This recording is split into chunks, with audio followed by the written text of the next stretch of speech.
Гэта пора, вітаю вас, дзяржпрапаганда раскручвае будучыя так званыя прэзідэнцкія выбары. Стараюцца, але робіцца все это хаатычна. Шмат што незразумела, ці будзе ўдзельнічаць Лукашенко. То будзе, то не будзе, то намёкі, то паўнамёкі.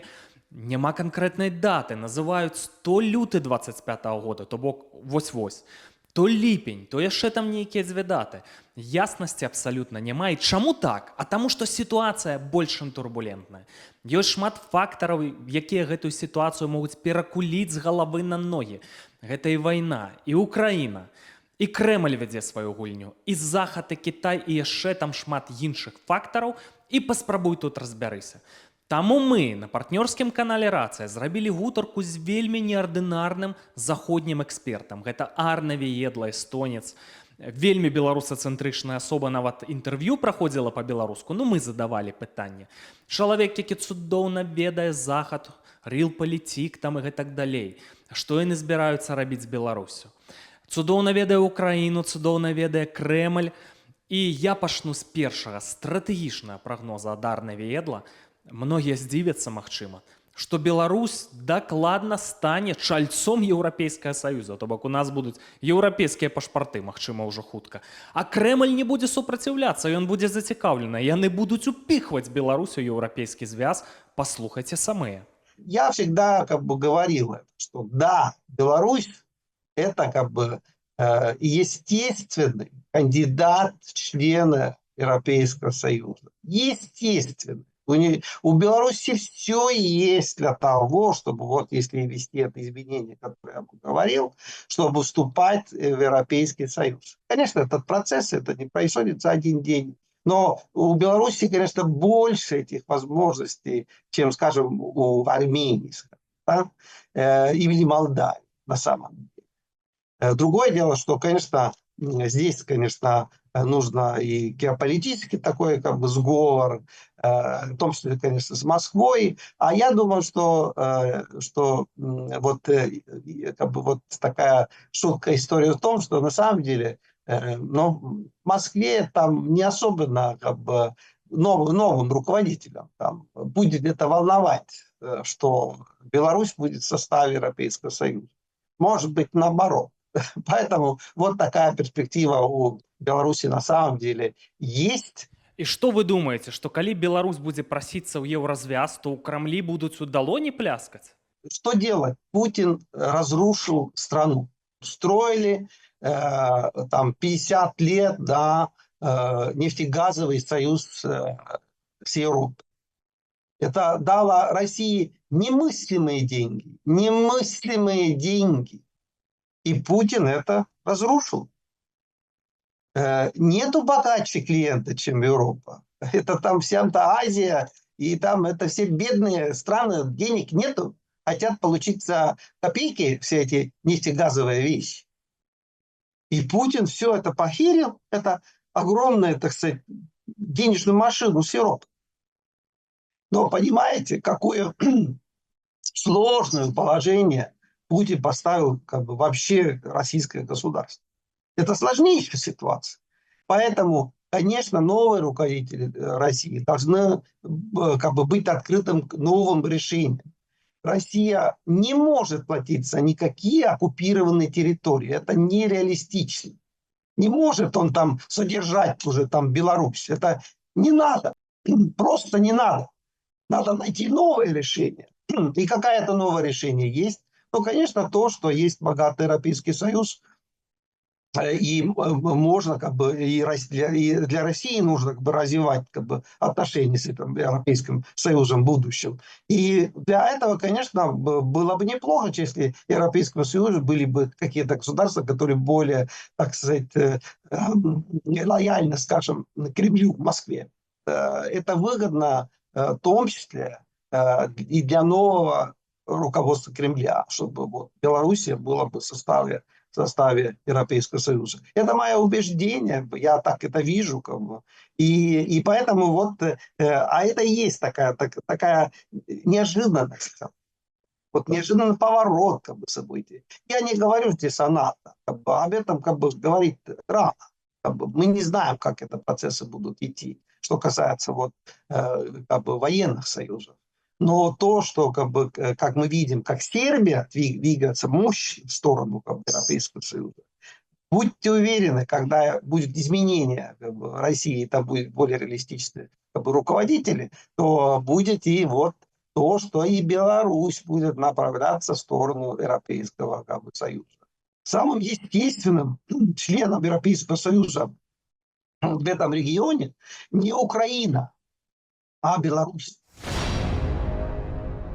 Ну, бачыце, якія сцверджанні. Спачатку Беларусі ў развязе, нават не Украіна. Што вы думаеце пра гэта? Напішыце, калі ласка, ў каментарах. Дарэчы, вымушаны прасіць зноўку вашай падтрымкі, таму што атакуюць нашыя каналы з усіх бакоў. І ў Ютьюбе, і ў Тіктоку нейкія скаргі, нейкія боты пастаянныя, абніжаецца патэнцыял, магчыма, праграмна ён неяк абніжаецца гэты патэнцыял. Ну, няма іншага выхада. За беларусацэнтрычную пазіцыю аказалася, што трэба дорага плаціць, а нам няма чым плаціць.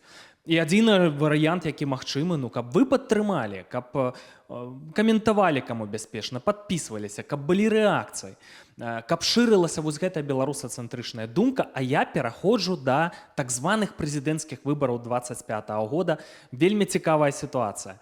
Яшчэ напрыканцы 22-го года я меў інсайдерскую інфармацыю, на што наменклатуршчыкі ў Беларусі разлічваюць.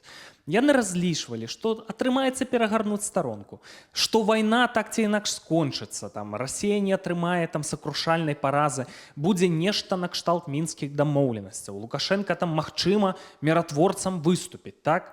Што дэмакратычныя сілы, яны змарнеюць, Захад не будзе мець з імі спраў, і все, Лукашенко легітымізуецца, старонку перагорнуць, і все будзе як вось у 2010-х годах, памятаеце, Макеевская адліга, нешта накшталт гэтага, што зноў будзе гэтая шматвектарная дыктатура. Але так не атрымалася, Украіна рогам уперлася, Украіна Лукашенку пагражае па поўнай праграме. З Крамлём незразумела. Крэмль можа несці пагрозу для Лукашэнкі, і гэта не той Крэмль, які будзе Беларусь упіхваць у еўрапейскі звяз з крыкамі «Слава России, жыве Беларусь», дапамагайце нам адносіны з еўразвязам налажваць. Не, гэта пуцінскі Крэмль. І вось што пра всю гэтую перадвыбарчую сітуацыю ў Беларусі думае Арне Ведла. Известно, что Путин недолюбливает Лукашенко, как и вся это российское руководство. И, конечно, всегда у них был план убрать этого Лукашенко, поставить более молодого человека, чтобы была бы перспектива. Но Лукашенко, что ему останется? Бороться, бороться, бороться. Он это и делает многие годы. Многие думают, что это что там он успешно борется с этими московскими планами. На самом деле, конечно, ему без зло, потому что Путин такой агрессивный, ведет такое количество агрессивных войн, что все время в общем-то, не доходили руки, чтобы там решать эту проблему Лукашенко. Лукашенко ходит туда, в Москву, и встречаться с Путиным. У них же есть какие-то отношения, что-то болтают. Путин все время но видите, у него дикие боли, поэтому он большинство времени под болеутоляющими, но когда надо встречаться там на высшем уровне, ему дают активаторы. И тогда у него руки ходят ходуном, он делает какие-то лица. На одном из последних встреч Путина с этим Лукашенко он стал неожиданно играть огромной папкой, которую наверняка ему дали белорусская сторона, там какие-то требования, какие-то там. И он стал играть перед Матвиенко и Мишустиным этим тонны бумаг, понимаете. Все удивились, конечно. Но это отношения. Это отношения Путина, конечно. Лукашенко что-то ходит туда, что-то там показывает, что-то требует, ждет сигнала, что вот мой преемник, и он ждет сигнала, а его нету. Понимаете, этого сигнала нету. Вот это ситуация, конечно. Поэтому что сидит в 25-м году, пока мы ничего говорить не можем. Мы видим, что наверняка и Лукашенко попытается обмануть всех, и сам все-таки очередной раз пойти на президентские выборы, и показывая какие-то фейковых преемников. Но и Москва ничего не говорит, как бы, что он как бы хочет или там, что он намерен предпринять. Просто это война, и это общемировая как бы ситуация. Как бы. Вот такова, что полная неясность, полная неопределенность, в том числе и с этими выборами в Беларуси в 2025 году. Мы просто как бы будем ждать, там, что как бы, там Лукашенко и Путин как бы принимают в этом отношении, какие еще маневры возможны. О чем я просто вернусь там, как бы, что вот там латушка, латушка. Но это же как бы Лукашенко. Ну, вы понимаете, если он сам идет президента в 2025 году, ему уже надо очередной раз легитимизировать эти выборы. Но для этого можно все. Можно и отпустить этого Колесникова там, и Латошко приглашать, и что угодно можно делать, чтобы легитимизировать свои фейковые президентские выборы. Но вы должны понять, с фейками они останутся. Это неинтересно, как и сам Лукашенко. Но факт является и то, что он больной старый человек, и, конечно же, все это как бы временно. Или он, или его преемник. Все это абсолютно временно. Это уйдет через пару лет. Ви ўжо абмяркоўвалі, вот хто бы мог там тэарэтычна замяніць Лукашэнку. Так? От я сёння казаў пра Паўла Латушку. А што чалавек выхадзец з рэжыма, чалавек, які ведае дзяржаўныя справы, экс-міністр, там ведае замежныя мовы, досыць папулярная асоба. Вакол Лукашэнкі зараз круцяцца, там вот крутой называюць ледзьве не праемнік. Рыжанкоў, як вы думаеце, ну якія персоны рэальна маглі б Лукашэнку замяніць? Вы задумваліся пра гэта? Ну, он представил этого как бы своего кандидата. Это представитель Национального собрания Беларуси, старый КГБист, конечно. Но вот он как бы кандидат, да, якобы. Как бы. Но это пока такая игра. Но если мы говорим вот в этой перспективе, что Путин тоже уйдет, и как бы Россия все-таки изменится, то, конечно же, ну, скажем так, какие-то странные личности никак не помогают белорусскому народу, белорусскому государству. Но понятно, что для Республики Беларусь нужен очень хорошее такое лицо, которое может рекламировать это государство и этот народ. Но какие-то старые КГБисты тут, конечно, не помогут явно. Поэтому нужно какие-то другие как бы, лица. Но Латушка, он тоже может выставить свою кандидатуру. И Тихановская, если хотят. Не думаю, что они наберут как бы, очень много голосов. Я как бы уверен, что там будут какие-то другие люди, которые как бы, получают побольше голосов. Если надо создать какие-то коалиции, чтобы выдвигать какого-то хорошего кандидата, который имеет реальную как бы, поддержку среди белорусского народа, то вот об этом надо думать. Ну а што вы думаеце пра пэўныя ідэі, каб дэмсілы Беларусі тут увайшлі ў кааліцыю з сённяшнімі лукашэнкаўцамі? От той же Сергіенка, так, ягонае прозвішча прагучала. Ну, КДБшнік КДБшнікам, так, ну, лацінку знішчаў, уносіў класікаў літаратуры, это ж ягоная работа, класікаў беларускай літаратуры ў экстрэмісцкія спісы, так?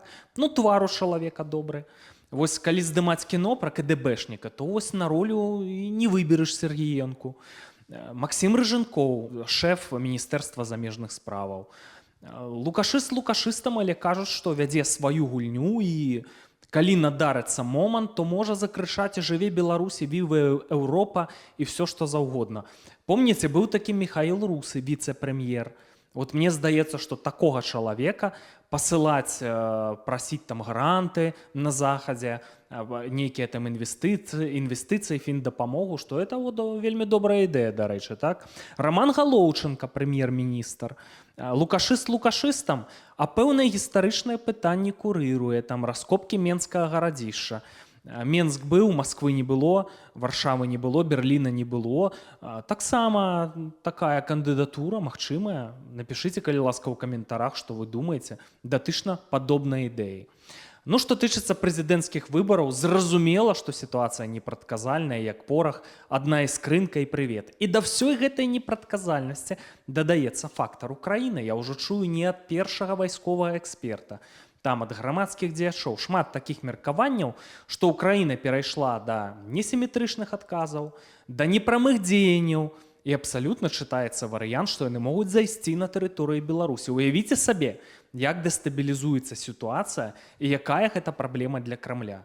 Чытаецца, па ідэі, варыянт, што пасля таго, як Лукашенка размахваў ядравым дубцом, і ўвогуле пасля таго, як адбыўся напад на Ўкраіну з тэрыторыі Беларусі, ну, зразумець павінныя былі, што такое беларускі плацдарм, і павінныя, па ідэі, рыхтаваць аперацыю, каб вырываць гэты плацдарм з расійскай арбіты. Але ці так гэта насамрэч? Ці ёсць такія стратэгіі? Спыталіся ў Арны Віедла, чалавека, які там на Захадзе часам мае информацию от першакрыніцаў. Но я всегда говорил, что да, у Украины есть несколько шансов поставить Путина очень сложно. Это два таких возможности. Дестабилизировать Беларусь и дестабилизировать, ну не дестабилизировать, а захватить Приднестровье. Но, видите, есть разные возможности дестабилизации Беларуси. Для этого не надо, чтобы в Беларусь вошли бы украинские войска. Есть другие возможности.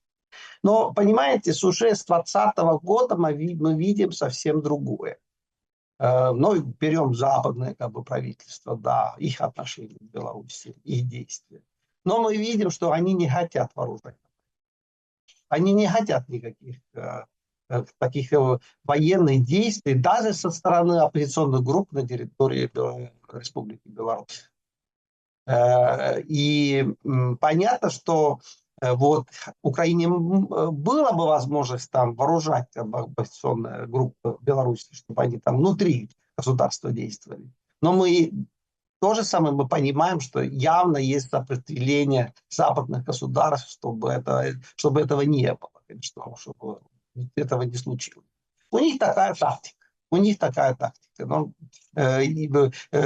правильная эта тактика, неправильная эта тактика. Ну вот вы можете обсуждать это.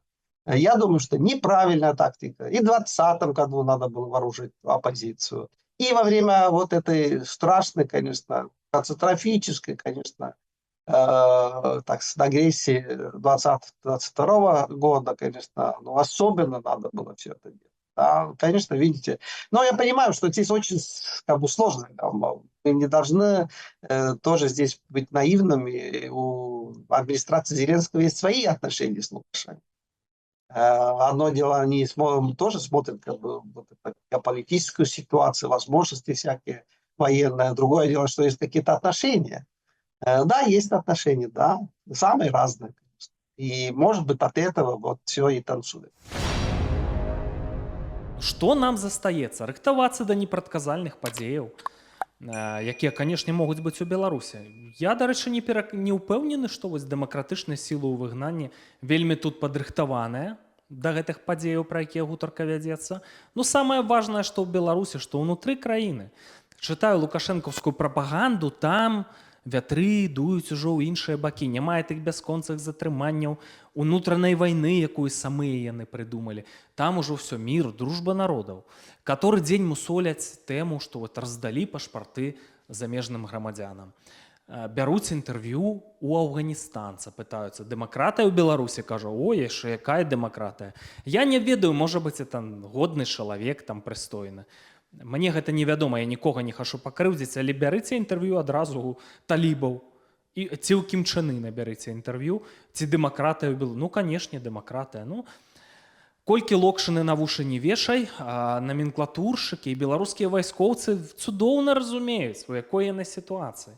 Якія навіслі рызыкі над Беларусю, так, размахванне ядравай зброі. Это што, мір? Якую бяду увогуле на краіну наклікалі? Это ж камяня на камяні можа не застацца, так? Напад на Украіну ў 22 годзе, это што, мір? Пра які мір размова? Столькі людзей загінула праз двух дыктатараў, у тым ліку праз Лукашэнку. Тое, што рэпрэсіі не спыняюцца. Столькі палітвязняў у нас у вязніцах, з імі абыходзяцца, як у Аўшвіцы, амаль што. Это што, мір? Столькі нашых землякоў, мяне ў тым ліку, выштурхнулі з краіны, знішчылі фактычна эканамічны патэнцыял. Это што, мір? Все разумеюць, што это все фейкавыя размовы, што тут гутаркі абсалютна няма пра мір. А тут высвятляецца. Заходнія аналітыкі кажуць, што не, што Беларусь это вельмі краіна, якая мае перспектывы. Number one увайсці ў еўразвяз. Вам бы что, это пашпарт Еўразвяза бы вам кішэні муляў? Што бы змянілася? Гандлюй з кім хочаш, толькі маеш большыя перспектывы, вось і ўсё. Будуй незалежную дзяржаву. Дэмакратыя, шчырыя выбары. За каго галасуеш, таго і выбіраеш. То і прэзідэнт, то і на пасадзе. Што ў гэтым кепска? Напішыце мне ў каментарах, калі ласка. Што ў гэтым можа быць кепска? І лукашэнкаўскія гэтыя наменклатуршчыкі цудоўна все разумеюць. А яшчэ яны разумеюць одну важную рэч, пра якую мы не гутарылі з Арне Віедла у інтэрв'ю. Ён не эканаміст, я не эканаміст, але відавочна, што галеча можа быць эканамічны абвал. Таму што ці Расія кранік эканамічны перакрые, як фактар уздзеяння на Лукашэнку, ці там эканамічная дэстабілізацыя і нам крышка. Таму што экспарт прывязаны да крытычнай мяжы. Вось чаму яны так спрабуюць там шылінку на захад прыадчыняць, там у Кітай просяцца, в Індыю, Пакістан, В'етнам, куды толькі можна. Відаць, што вельмі кепская сітуацыя, якая можа скончыцца крахам эканамічным. Галеча і беднасцю, вось абсалютна тое, што можа здарыцца, а як гэтага абмінуць? І калі Лукашенко яшчэ пабудзе некалькі гадоў, выпаленая зямля проста будзе Беларусь. І таму все абсалютна разумеюць, што трэба ўжо Лукашенку кудысьці паддзець. Ввогуле яны так выглядаюць з Пуціным, што іх скора не стане, но яшчэ пару гадоў, і это могуць быць такія вельмі крытычныя гады, потым вельмі доўга з этой сітуацыі выграбаць, і потым стагоддзямі можна будзе помніць вось гэтую сітуацыю. Таму трэба кудысьці яго дзець. Ці ў Гаагу адправіць, ці ў Дубаі адправіць, так, з ягонымі мільярдамі. І кудысьці падзець вось гэтых вось лукашэнкаўскіх катаў, у каго рукі па локаць у крыві, і все будзе добра. Зажывем, збудуем моцную дзяржаву, дамовімся. Пара.